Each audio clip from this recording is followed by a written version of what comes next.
Kilobyte here, and I am unlock. There we go. And I'm on my way to work, or to drop the kids off at school, or to go to the gym or store, or actually I'm just going for a test drive.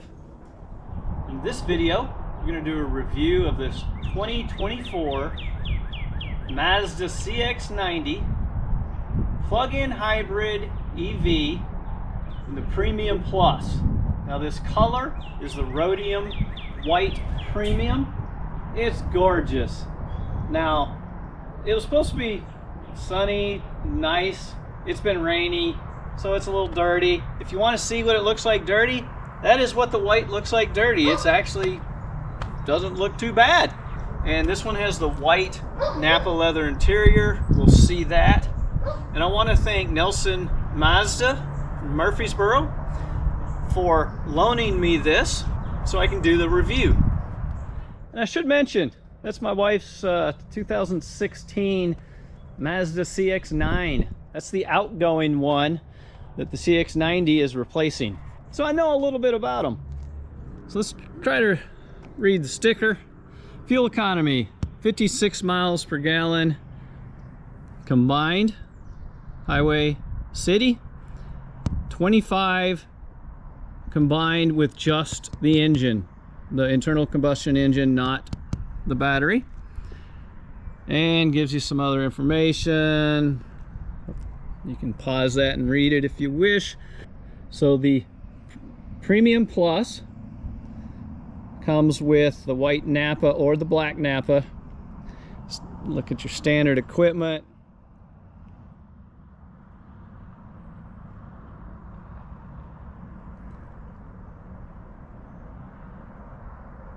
I mean, it's got a lot of things. This is the Premium Plus. It's the top of the line plug-in hybrid for Mazda. And 57,450. Then you have optional equipment. The white is 595 extra. The Premier Protection Set, 575. And then you have the actual Premium Plus package and some of the things that it comes with. Again, I hope you can see this. Total $59,995 as tested. The plug-in hybrid is kind of in the middle of the models for the CX-90. The Turbo and then the Turbo S being the upper trim. This is kind of in the middle. So this is the top of the line plug-in hybrid, and you can see it still has the black wheel arches and on the bottom, but it does have the chrome, and it has the chrome here on the fender side. It had the chrome on the front. So it's not to the level of the Turbo S Premium Plus as far as luxury and features, but it's quite nice.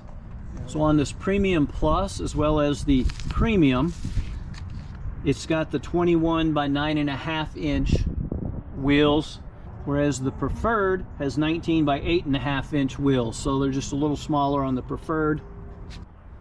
Chrome around the window, top of it. Come around back, you got some chrome along the bottom. Make it look a little wider and less boxy. You got your tail lights. It's the same lights on all the CX-90s, with the exception that these are faux. In other words, this doesn't actually light up. Only this does, except for on the Turbo S Premium Plus. I've heard that people have come up with ways to install the actual lights in there on the other versions, but I've not tried it. I don't know how hard it would be. This one has the painted piece here, And there's a clean spot. Looks really good when it's clean. Shark fins. All right, and you'll notice they had 2 fuel doors because this is a plug-in hybrid. Right here. It's huge. It really is. Of course, it's for a plug-in hybrid. We come over here. It is actually smaller. It won't open, by the way, unless you unlock it from the inside. All right, so there's your looks. Looks pretty good. Oh, now the sun's coming out.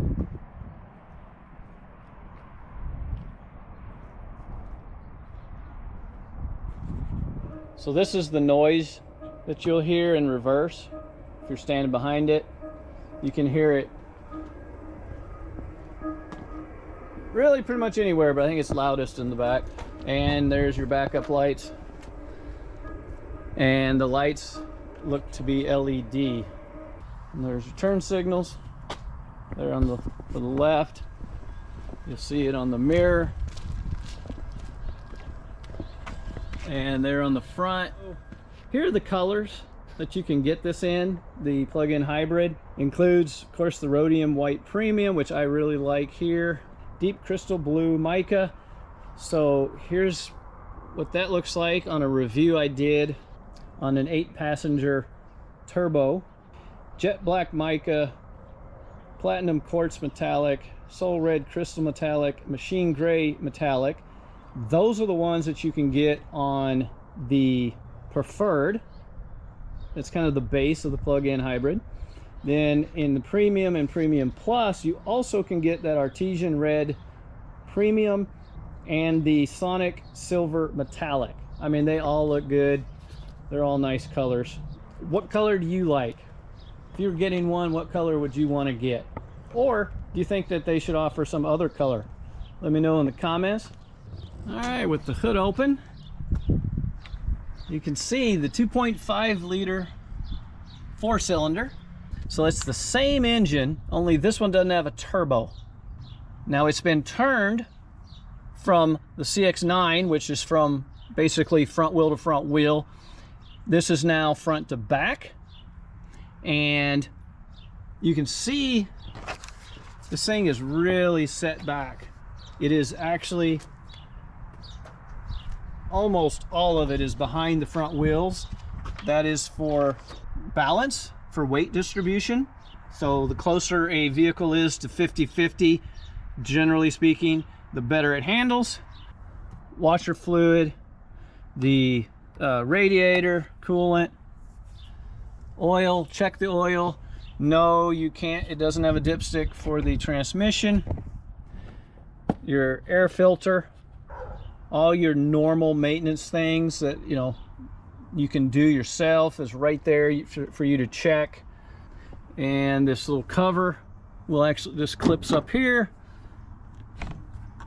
and this would be under there, and then you have pins to hold it, and it actually looks pretty decent. So combined, this little 4-cylinder and the electric motor battery is 323 horsepower. That's on premium, whereas the turbo models are 280, so a little lower, and the turbo S's are 340, so they're a little higher. So again, it kind of slots in the middle, but I will tell you, this thing is as fast as the Turbo S. It's all that torque that the electric motor gives you, especially from like 30 to 50. You're on the on-ramp and you're wanting to get up to speed so you can merge into traffic on an interstate. This is actually a little faster than Turbo S. Now, something I find interesting is that this has the smaller engine. So instead of the inline 6, it's got the inline 4, but it's got a bigger battery, but the configuration is the same. So the electric motor sets behind the engine in front of the transmission. So most EVs, they have one gear, and you just spin it faster and as they spin faster, they lose a little torque. Well, this, it goes through the 8-speed transmission, which helps on your miles per gallon because it's got 8 gears to go through, which is pretty neat. And it's the same basic, it's got the wet clutch, just like the turbo versions, the inline 6 ones. It's just this has a smaller engine, bigger motor, electric, as opposed to the Turbo and Turbo S, which have the bigger motor, smaller battery. So with this being a plug-in hybrid, you generally want to charge it by plugging it in. You can get some regenerative charging, and you can have the engine charge it, but the best way to charge it, most efficient generally, is to plug it in. So they say it takes about 6 hours and 40 minutes to charge it from 20% to 80%. On a level 1, that's just your normal house outlet, 120 volt. On a level 2, 240 volt, you're looking at an hour and 30 minutes. In my testing, that's pretty close. I charged it overnight on a 120 volt, and it was charged, not a problem, in the morning. So it's got some good sized brakes. So the front are 13.7 inch vented disc, and the rear are 13.8 solid disc. You might be wondering why the rear discs are bigger. So this actually has rear brake bias. So when you first put on your brakes, it actually engages the rear brakes first. And like when you're doing your adaptive speed control and you come up on a slower car where coasting isn't enough to slow you down, it'll actually use the rear brakes. They do that so that there's less dive. Also, Mazda has the kinematic posture control. That is designed to lessen the amount of sway or lean in the corners. And what it does is it applies the brake just a little bit on the inside corner, and that helps limit the suspension travel so it leans less, and therefore the brakes discs a little bigger, and your rear brakes will actually wear out generally before your front brakes, unlike your older cars that don't have this, where the front brakes would always wear out and your rear brakes would never wear out. And while we're here, suspension wise, the rear has multi-link suspension, and the front has double wishbone. Why that is important is for handling. If you just got like struts on the front, when you turn into a corner, that wheel is going to want to tip out. Whereas with the double wishbone, and same with the multi-link, it's going to maintain the same camber, so it'll handle better. There's your key fob, the Mazda key fob. I'm not a big fan.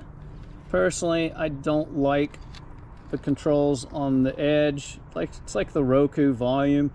It's just weird to me. I guess you might get used to it.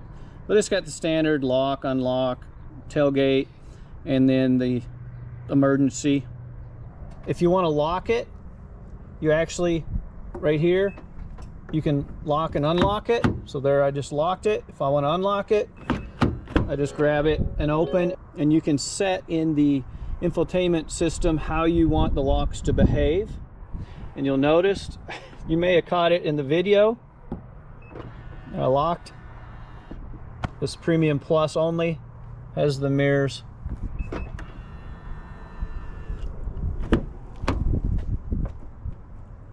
This does have the white Napa, which I like. I think it's a cooler color. I live in the South.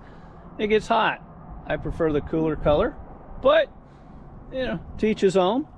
So the Preferred and Premium has the choice between black leather and greige leather. That's kind of the tan, light sand tan color. This is the trim here that comes with the white. The black has the I guess it's silver and black patterned trim here, as well as on the console. And you can see your door locks and handles and controls, pretty standard. It has one touch up and down on the windows, and a place here to hold stuff, storage, which includes a little cup holder if you want to put your cup there. The plug-in hybrids are mostly 7 passengers. The Preferred does have an option for the 8-passenger seating. So basically it'll be a bench there in the middle, the 60/40. And the front driver's seat is 8-way power adjustable. And of course it goes up, back. You can raise it, lower it, the back as well as the front. And you can move that. This is your lumbar, and it's heated and ventilated on, it's heated on all of them, ventilated on the Premium Plus. And on the Premium Plus, it has a memory, yeah, here we go, memory 1, memory 2, and that's how you set it. Passenger seat on the Preferred and Premium is 4-way power adjustable, whereas on the Premium Plus it's 8-way power adjustable. And the steering wheel is also heated on the Premium Plus. All right, and one thing I'll mention is that getting into the CX-90 feels higher than the CX-9 did. People like to hear the door close. Solid. So it's got accents, you know, it's nice. Mazda is a affordable luxury car. People are shocked when they get into like our CX-9 at how nice it is.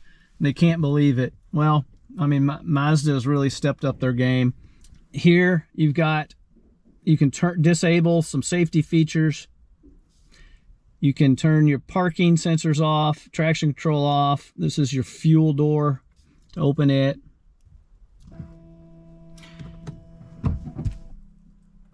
Start it up. I hope there's a way to turn that down. So your battery information, starting from the left, ready, it's ready to run. It's basically on. That's what that means. You can't hear the engine because, well, the engine's not running. It's on, and I'm sitting here in park. So that takes a bit to get used to if you're not used to an EV. So it's got a gauge here. The harder you push down on the accelerator, the more power it's using, the higher that gauge is going to go. And when you decelerate, it's going to drop down into charge. And it has a boost thing here that you can see when it's engaged when driving. If it uses the battery to give it some boost in power, it'll show up there. Of course, your speedometer, there is no tach. Temperature, this is the trip miles. There's 4 miles left on the battery, 70 combined. It's got a 1/4 tank of gas, and the battery is almost dead. And typical Mazda, you've got your light controls here. It's got your normal auto dimming headlights, things like that, auto sensing headlights. On the right side is your washers, auto sensing washers, rear washer. You got actual pedals. So it's an 8-speed transmission, and you can downshift or upshift using the paddles. Of course, you got your horn. You have volume control and mute, skip, reverse, source. You have push to talk, your phone, hang up. Info button. Info button will control that right gauge on what you see. That's your eye active sense status. So in the Premium Plus, if you get close to something, it's going to pop up the 360-degree cameras so you can see how close you are. And of course, you got your power button. You have your display. Now this thing in the Premium Plus is big. It's, yeah, but it's not intrusive. It's not ridiculously large like some of these EVs have, which I absolutely hate. Your controls are actual buttons you can push. And by the way, your heat and air, climate control, they all work off battery. You don't have to have the engine running for them to work. Now it's going to reduce your range. However, one cool trick, you can set it to kick in at certain times to heat up or cool down your car. So if you say 7 a.m. you always leave for work, you can have it, and it's plugged in, you can have it kick on 10 minutes early on that day or those days to heat or cool it, so you're not using the battery when you're actually driving it. You know, it's really cool features like that. This is a wireless charging spot, 12 volt cup holders. Your My Drive, there's your off-road. That's what it'll look like. So if you're going to be out in the dirt or on a trail. EV only. This works well. And I did get almost exactly the mileage that they said I'd get, about 26 miles on a battery. And that is with the heat was running when I started in the morning, and the air was running when I came home, and still got the 26. Normal, that's with the ICE, internal combustion engine, as well as the electric. That's where you'll get that 56 miles per gallon. And then sport, that's going to emphasize, obviously, power and maximize that. Go back to normal, and it does remember what you last set it on, including this screen. The shifter, it's got that new Mazda shifter with the park over to the left. I think it's a safety feature because you know it's in park. All right, so let's do that again from park. I was in drive, I'm driving, I pull up into a spot, I get out, put it in reverse. I'm thinking it's park. Well, you're going to hear the little drink noise that it makes, and it's going to come up with the 360. So hopefully, and you probably hear that backup noise maker. Hopefully you'll remember, and you'll get used to it if you don't. But I want to make you aware. All right, your parking brake comes on automatically and goes off automatically when you start and stop the engine. It uses these controls, kind of like the BMW. This is not a touch screen unless you go to CarPlay or Android Auto. Now the Premium Plus have wireless CarPlay, Android Auto, whereas the Preferred is wired. But you really do get used to these. We have them in the CX-9 and they work fine. And you got the home button, return, entertainment, your music, navigation. This is your volume control and muting, and then you have favorites. Now the lights are all LED. The headlights, tail lights, turn signals, daytime, they're all LED. The Premium Plus also has a wiper de-icer. And the driver's side mirror, you can see it's got the blind spot, but it also has auto dimming. The Premium and Premium Plus have the frameless rear view mirror with the Home Link system, so your remotes can be programmed in there. And your visors, they do have a light, and they do extend, so if the sun is at a weird angle, you can slide it out. Looking at the center console, all right, there are two USB plugs here. It's not very deep. It is fairly wide and long, but it is not very deep. But it does fit my arm well when I'm driving. And you got a glove box. So the Premium Plus have the Sirius XM and a 12-speaker Bose system, whereas the Preferred has an 8-speaker stereo and no Sirius XM. So I'm not going to get into all of the safety features, but they all have the roll stability control, heel launch assist so it doesn't roll backwards, blind spot monitoring, rear cross traffic alert, lane keep assist, lane departure system, Mazda's radar cruise control with stop and go, and they have engine immobilizer anti-theft systems, unlike some Korean-made products, at least some of them. They have the latch for the second row and third row child safety seats. They have rear seat alert, which you'll see pretty quick when you test drive one. Vehicle exit warning, so if a car's coming and you go to open that door, it'll warn you. And driver attention alert, so no texting and driving or falling asleep. Some of the things that the Premium Plus also have are the emergency lane keeping with blind spot assist, road keep assist, head-on traffic avoidance assist. They also have auto speed limit assist, so if the speed limit changes, you're doing cruise control and you got it, let's say you're on the interstate at 70 and the speed limit changes to 60, it'll automatically slow down. You got the front and rear parking sensors, and the Premium Plus has a 360 view monitor on the backup camera.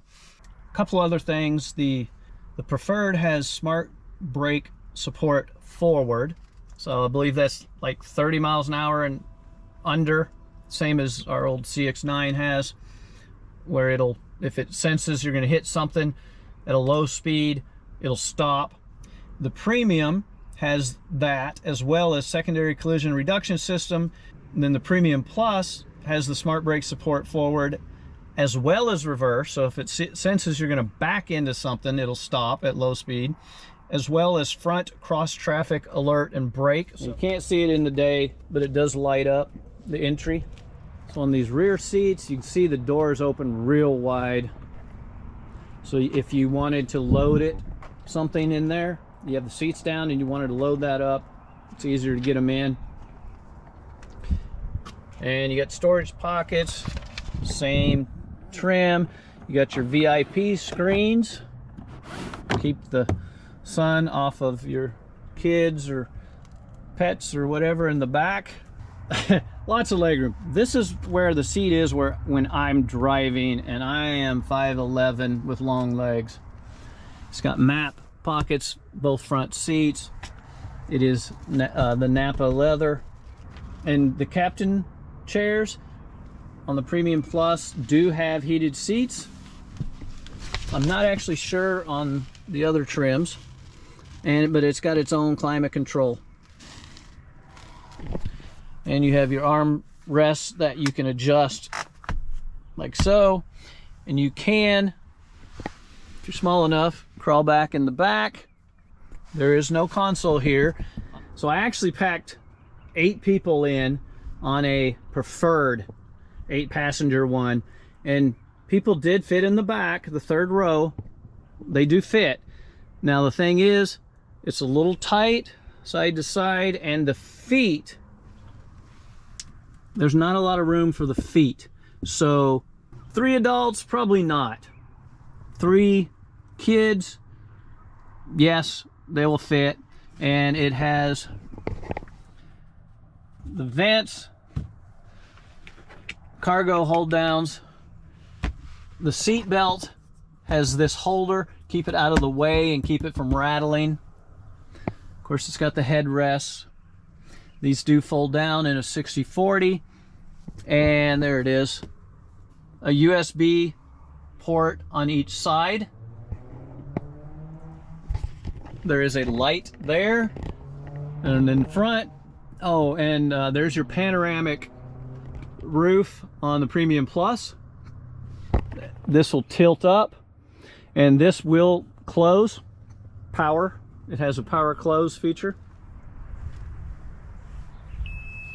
hands-free tailgate opening. And you can adjust the height that it opens with here, and this will lock it and close it. And you have a light. You've got AC 1500 watt, as well as there's your plug, and over here 150 watt plug, and then there's your regular 12 volt accessory plug. The seats go down easy, and those will fold down also, so you got pretty good space. It is not the largest, but you can haul a fair bit, and these are the actual numbers. You also have some storage under here. You got this spot here, and then you got storage. Now, I put the charging cable here. You got some tools here, and if you lift up under there, you got your spare tire, and you got a subwoofer. And these are actually easy to get back up, and you can set those up if you want, or you can leave them down. I'm gonna leave them down for better visibility. And it does come with mats. Here they are, they're just not installed. And this particular one came with some rubber mats as well, and you got your front license plate if you live in one of those states. So the charging on this, it comes with instructions for home charging. So it only pulls 110 at 12 amps. So this is a 15 amp GFCI outlet in my garage. You can see it's got power, and then it's green for charge. And if you walk over here, you just plug this end in after the other end has been plugged in. Got the green light. What does that mean? There you go. There's your what they mean, and green flashing is charging. When it's fully charged, it'll go green. But as you can see, super easy to plug it in right in your own garage. And the cable is pretty long. I didn't measure it, but it's probably long enough for most garages, not a problem. You can't hear it if you've never driven an EV before. It's a little weird because you can't hear them when you start them. You got to use visual clues. Now it does do a little bing or bong or whatever. Put it in reverse with the nice shifter. Parking brake auto goes off. And now I back up using the 360, which is available on the Premium Plus only. And it does have the dynamic backup thing here, grid, and the drive, and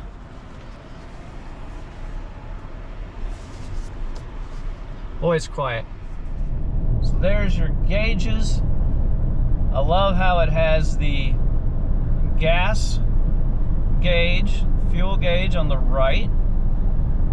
That's actually the ice sensitive in the middle, that round one. And then on the left is the battery power gauge.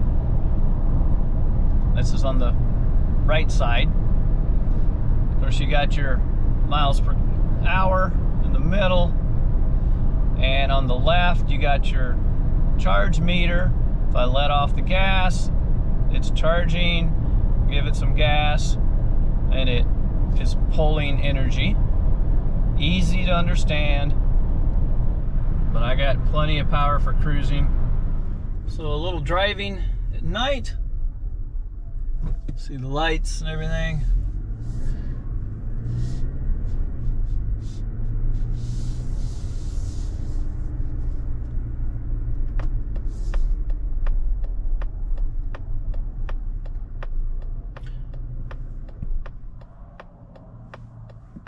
your auto stop. As soon as you let off the brake, it'll restart. All right, let's talk plug-in hybrid versus the Turbo and Turbo S. So the plug-in hybrid is going to benefit you most if you live in a city and the majority of your driving is city driving. If you are mostly interstate, high-speed stuff, the plug-in hybrid is not going to benefit you near as much.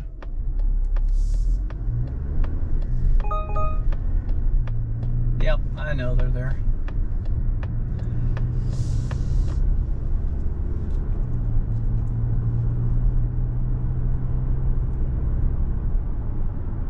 If you have a mix, well, that's going to be, you're going to have to make a choice.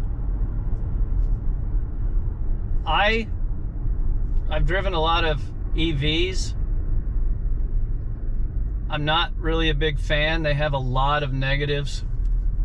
So the cool thing with the hybrid, including the plug-in hybrid, you can charge it at home, which is cheaper than gas.